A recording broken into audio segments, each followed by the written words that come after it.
Well, this Jack Cruz is saying that basically deuterium plus EMFs cause disease.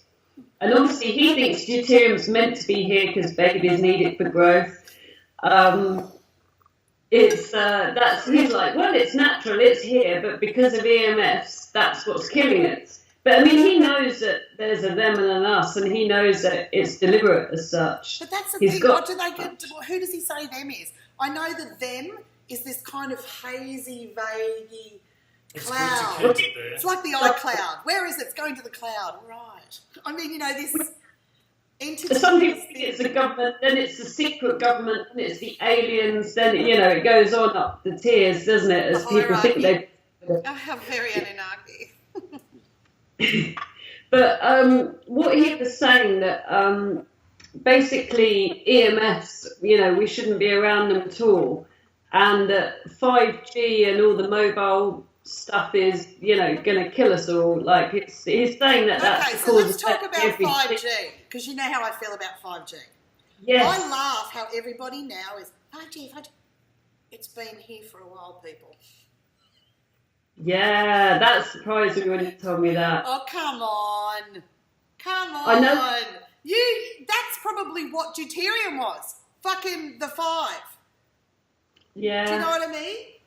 Like, think about it. It's just another thing there, another frequency they're adding to harvest. So maybe that was number 5 in 1930 or whatever the fuck it was.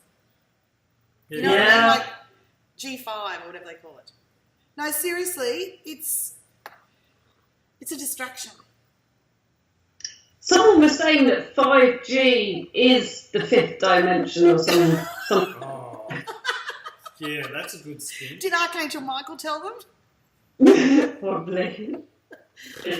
No, they were talking to Sapphire and Gaia at once. Deuterium, I didn't really finish. Like, basically, all root veg. Yes. It comes out bit by bit. All root veg is high in deuterium. Grains are especially high in deuterium. Okay, so all cultivated crops. Cultivated crops. So yeah, so basically, if you're eating green leafy veg, they've got less deuterium in it because they're exposed to the sunlight as opposed to root veg, which are under the ground. And then there's different types of plants. This is interesting. I don't know whether I told you this. There's C3 plants, which are about 85% of what we eat. Okay, and then there's C4 crops, and there's something else called can. Now, the only plants that have the ability to deplete deuterium are C4, and that's only 15% of what we eat. And so interestingly, give me an example of what would be a good food to deplete the deuterium. So what's a C4 food? Yeah, what's a C4 food? Well, interestingly, sorghum and millet, although they're grains, sorghum and millet are. Really? And green leafy veg, but particularly the brassica family, like all the cabbage family. Oh, yeah. They have the ability to deplete deuterium. So that makes me wonder what they've done to all the plants. Because literally, nearly everything we eat is full of deuterium. And we don't, a lot of C4 plants are grasses. And we don't, really eat grass. So that would be like sprouts, wheatgrass, sunflower seed, things, sprouts? Wheatgrass is really bad for you, actually. Wheatgrass is a C3. So everyone's using wheatgrass. I hate that shit. That's for you. All the greens I like are the dark reds and purples. Do you know what I mean? I do like greens, but they're the ones I want to see in my salad. I want to see that colour. I want that. Radicchio. Yeah, anything like any lettuce or anything like that, they're quite good. What Jack Cruz's members are doing, which I'm not doing, is they're all eating animals because animals naturally deplete deuterium like we do. So they're living. Sorry, I'm only laughing because I'm thinking, well, that's a great way to put it, isn't it? You know, everyone's got a spin on why you should eat something, or it's the only form of protein, or whatever. And this one's because they naturally deplete deuterium. So you're getting it second hand, but anyway, I'm not going down that road. No, well, obviously I don't eat meat, and then, you know, even if I was at death's door, I don't think I could be persuaded. So I've been doing like the vegetarian version of it. I have been eating eggs and cheese, lots of green veg, lots of things like all the brassica family, and really I feel so much different. And when I was really toxic with deuterium, I just felt like the energy was being sucked out of me. I felt everything was difficult. And now I can feel, for probably the first time in 20 years, I can feel the energy coming back. Oh, you're fucking amazing, sister. I mean, like... Yeah, your skin's different. There's a different glow about you. Yeah. You're more embodied. You're totally... I mean, that's what I always connected with. That's the Lindsay I connected with. I'm not saying that the other Lindsay, like you're two different people, but what I mean is that's the spark I knew if you fed would be the fucking you of it. Yeah, it was just like a hint of a spark though, wasn't it? It was like you could just about tell it was there, but... It's like the end of a sparkler. And I'm not blurry now, but that is because I've cleaned the camera. I don't think that was me being sick. I don't know. Sometimes the blurry makes it look good, you know what I mean? It gives you that blur. Anyway, yeah. So, I'm just in going through that deuterium thing.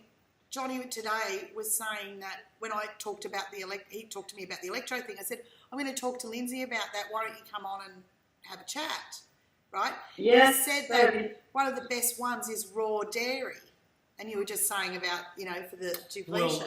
Well, what the guy was referring to was the fats are critical, and that the raw dairy is one of the best fats, but it has to be raw. It can't be processed. And of course, you know, they process the shit out of all the milk, trying to tell you it's got bacteria. But didn't I get a vaccination against that? I mean, seriously. Like, if someone sits there and listens to everything, it contradicts itself. Yeah, I mean, the whole concept of vaccinating is that there's already something wrong with Okay, you. babes, let's just not go down the vaccination thing, please. No, okay. Please, love and light. But do you know what I'm saying? Now, we got to... the grains, because we're saying what's C4 foods. We've got grains. Sorghum and millet. Right, so with your the best foods to eat are C4 foods, or like anything that's an animal, but it can be like eggs, it can be butter. What do they think about fish? Do they like fish? Yes, they're mad about fish. Right. They're eating fish like there's no tomorrow, because they say that, particularly cold water fish, because they're saying they're the best deuterium depleted. So what would that be, like Alaskan salmon? Oysters, they're necking oysters like no one's business, and to me that's like swallowing snot, and it's I'll love a good oyster. I heard the other day, if you don't like oysters, what you do is you eat one every day for 10 days, and by the 10th day, you'll love them. I mean, so there's commitment to love. I heard that from an oyster farmer, so there you go. Wow. It's champagne and oysters came to mind then for some reason, but anyway.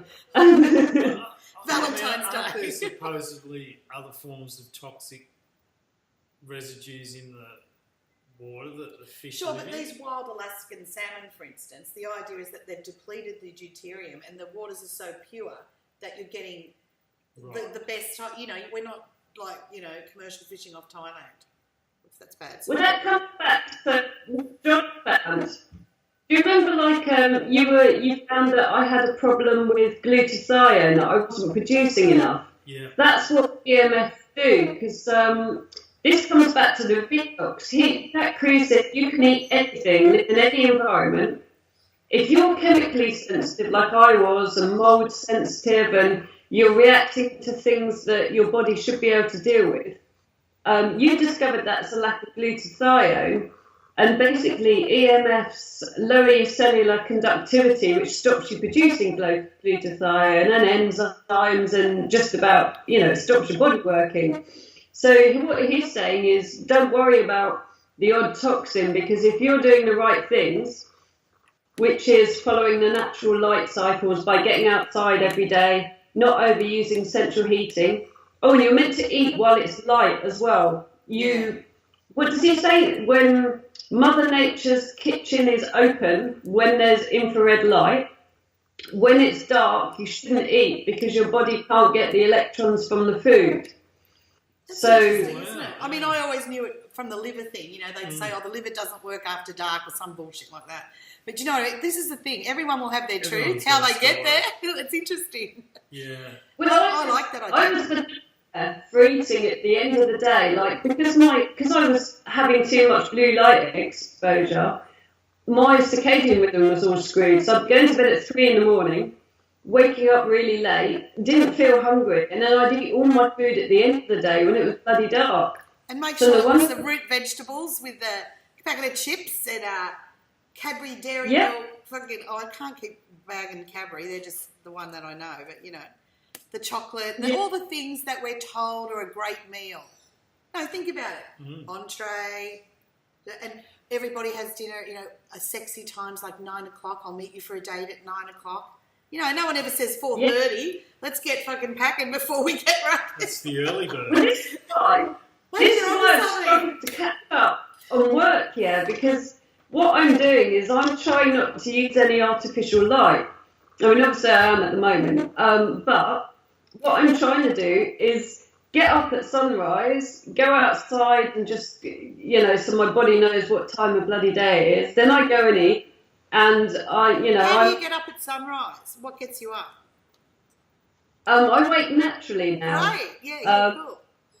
It's, you know, my body's normalising because I've eliminated the blue light from my life.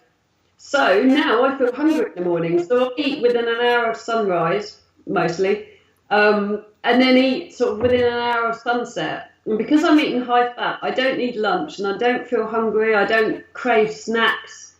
And basically, by eating earlier, it's helping my hormones, because there's a hormone called leptin, and basically it's aptly named.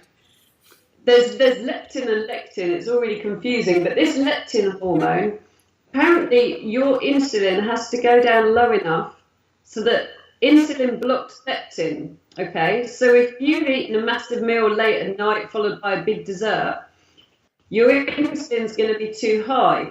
And your leptin has got to get going by midnight to tell your body what energy needs it has. So if you're having a huge meal in the evening, you're messing up your leptin hormone. And that's what was going on with me. And that's why I lost so much weight, because my body wasn't getting the signal that it was underweight. So now I'm eating a lot earlier. And it's really difficult in the UK because it's been getting dark as early as 4:30. And my day is over then. Yeah.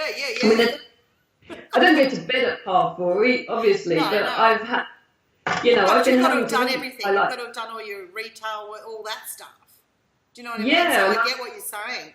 And in that time, you've got to have had these 2 fantastic meals, all these experiences of input, and being able to. I know what you mean. Like, we're on daylight savings at the moment. It's getting dark about 8:30 at night. Mm-hmm. Right, but it's getting wakey at like 5:30, 6.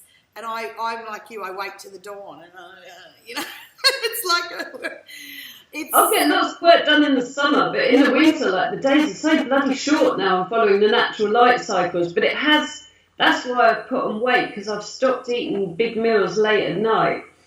And also, I mean, I've been normalising my hormones by getting rid of the artificial light wherever possible.